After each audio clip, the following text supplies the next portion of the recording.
You've probably stared at a dozen NAS boxes on a shelf, read the spec sheets, and still feel that uneasy gut check. What if I spend my budget on something that looks great on paper but ends up being a hassle in my office or home studio? You don't want to dump $1,000 on a storage solution that sits idle, or worse, causes data headaches when you need it most. That hesitation is real, and it's why I'm taking a closer look at the Buffalo Technology TeraStation Pro II iSCSI 1 TB. Link is in the description if you want to check the product details on Amazon. First off, the TeraStation Pro II is aimed squarely at small business environments, creative freelancers, and power user homes that need a dedicated storage pool they can hand off to multiple computers over the network. It's not a plug-and-play external hard drive you just stick on your desk. It's a 4-bay rack-mountable unit that expects you to set up an iSCSI target, map LUNs, and manage user permissions. If you're comfortable opening the web admin console, configuring network settings, and allocating space to specific workstations, this could be a solid fit. If you'd rather just copy a folder to a USB drive, you might be better off with a simpler NAS or a high-capacity SSD. So, what does the everyday usage look like?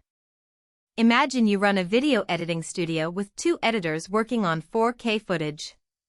Both machines are on the same subnet, and each needs a fast, reliable block device they can treat like a local drive. You install the TeraStation, connect it via a gigabit Ethernet switch, and create 2 iSCSI LUNs of 500 GB each. Once the initiators on the editor's PCs are pointed at those LUNs, the OS mounts them as regular drives, no extra drivers, no weird software layers. In practice, the editors report near-native transfer speeds for large files, because the iSCSI protocol streams data directly over the network without the overhead of SMB file-level sharing. That speed advantage is one of the practical strengths of the Pro II. Because the unit presents block-level storage, applications that are picky about latency like database engines or video editing suites see smoother performance compared to a traditional file share NAS. The 4 250 GB drives are hot swap, so if one starts to show smart warnings, you can pull it out without shutting down the whole box. The device also supports RAID 1 mirroring across pairs of disks, giving you a basic level of redundancy without needing a separate backup system. But there are trade-offs that often get glossed over in marketing copy.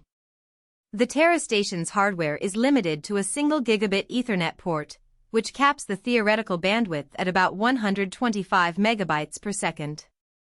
In a world where many businesses are already moving to 10 GBE switches, that can feel like a bottleneck, especially if you're feeding 4 high-resolution streams simultaneously. The unit doesn't have built-in SSD caching, so while sequential writes are decent, random I/O under heavy load can start to lag behind newer models that pair SSDs with HDDs. Another hidden cost is the learning curve of iSCSI. The web interface is functional but not as polished as some competitors, meaning you'll spend time digging through menus to set up authentication, chat passwords, and LUN permissions. If your IT policy requires strict separation of user data, you'll have to manually configure those ACLs. For a solo freelancer who only needs a simple shared folder, that extra step could feel unnecessary. Who should seriously consider buying this? Small production teams that need a centralized, fast block storage pool and already have a managed network environment will find the TeraStation Pro II a pragmatic choice. It also makes sense for a home lab where you want to experiment with iSCSI, virtual machines, or Docker volumes without committing to an enterprise-grade server.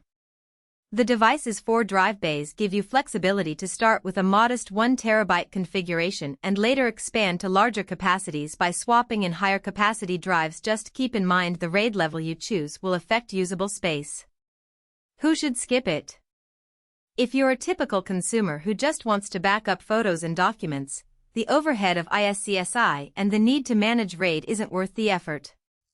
Likewise, businesses that already rely on 10 GBE infrastructure or need high IOPS workloads like databases that handle thousands of transactions per second might outgrow the Pro II quickly and be better served by a newer NAS with SSD caching and multi-port networking. Now let's talk value beyond the headline 1 terabyte claim. The real money saver here is the ability to repurpose existing 250 GB SATA drives that you might have lying around from older desktops. You can populate the 4 bays with those drives, set up a mirrored pair, and you essentially have a fault-tolerant 500 GB block storage pool for a fraction of the price of buying a pre-filled 1 terabyte unit. The unit's firmware receives periodic updates from Buffalo, so you'll get security patches without needing to replace hardware. That long-term support contributes to total cost of ownership, especially when you factor in the cost of downtime if a drive fails and you have no redundancy. On the flip side, the lack of a second network port means you can't set up